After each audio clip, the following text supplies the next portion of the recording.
جسم کے وزن کو نارمل رکھنے کے لیے پستہ کھایا کریں، بہت مفید ہے۔ ٹماٹر کھانے سے آنکھوں کی چمک بڑھ جایا کرتی ہے اور کبھی آنکھوں میں جلن نہیں ہوتی۔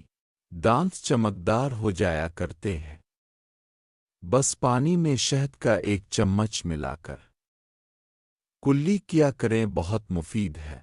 بھینس کا کچا دودھ پینے سے ہونٹوں کی خشکی ختم ہو جایا کرتی ہے۔ سرخ امرود کو ماتھے پر مسلنے سے یادداشت بڑھ جایا کرتی ہے۔ جسم میں موجود جلن اور گرمی کو کم کرنے کے لیے صبح کے وقت پانی کے ساتھ تخم بالنگا کا استعمال کیا کریں، بہت مفید ہے۔ اپنی نظر کو بہتر بنانے کے لیے صبح سویرے نہار شہد کے ساتھ 1 دانہ الائچی کا کھایا کریں۔ کوشش کیا کرو کہ ناشتہ میں 1 گلاس دودھ کا لازمی پیا کریں۔ کبھی یادداشت کمزور نہیں ہوگی۔ جلدی باڑھاپے کے شکار ہونے سے بچنے کے لیے دودھ کا استعمال کیا کریں۔ سر میں درد ہو تو کوشش کریں کہ نیم کے پتوں کے پیسٹ کو ماتھے پر لیپ کر دیں، درد ختم ہو جایا کرتا ہے۔ رات سوتے وقت پاؤں پر تیل لگا کر سو جایا کریں، نیند اچھی آئے گی۔ بکری کا دودھ پینے سے سر کے بال کمزور نہیں ہوتے۔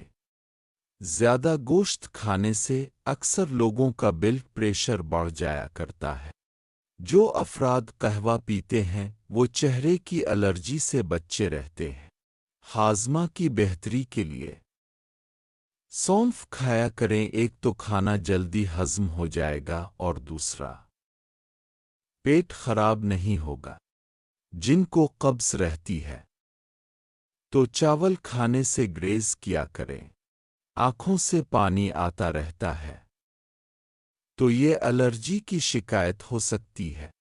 جسم پر زیتون کا تیل لگانے سے جلد مضبوط ہوتی ہے اور ساتھ جسم کے گوشت میں کھچو نہیں ہوتا۔ سر کے بال لمبے کرنے کے لیے زیتون کے تیل میں سے روٹی ڈبو کر کھایا کریں، بال لمبے ہو جائیں گے۔ جن کے جسم کا گوشت لٹک گیا ہے تو کچا دودھ پیا کریں، لٹکا گوشت سکڑ جائے گا۔ جو عورتیں رات کو 5 دانے کشمش کے کھایا کرتی ہے وہ عورتیں ہمیشہ جوان رہتی ہے۔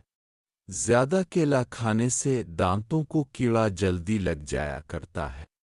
زیادہ چاول کھانے سے جلد کی الرجی ہوتی ہے۔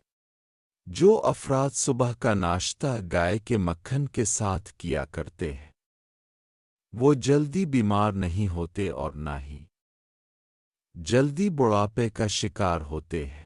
اگر بھولنے کی بیماری ہے یا پھر دماغ کمزور ہے تو کوشش کرو کہ گڑ میں ناریل کا سفوف مکس کر کے کھایا کرے، دماغ کی کمزوری دور ہو جائے گی جس کی وجہ سے یادداشت میں بھی بہتری آئے گی۔ اس کے علاوہ ناریل جلد کو کمزور ہونے سے بھی بچاتا ہے اور اگر معدہ پتلا ہے تو وہ بھی گاڑھا ہو جائے گا، جسمانی توانائی بھی بڑھ جایا کرتی ہے۔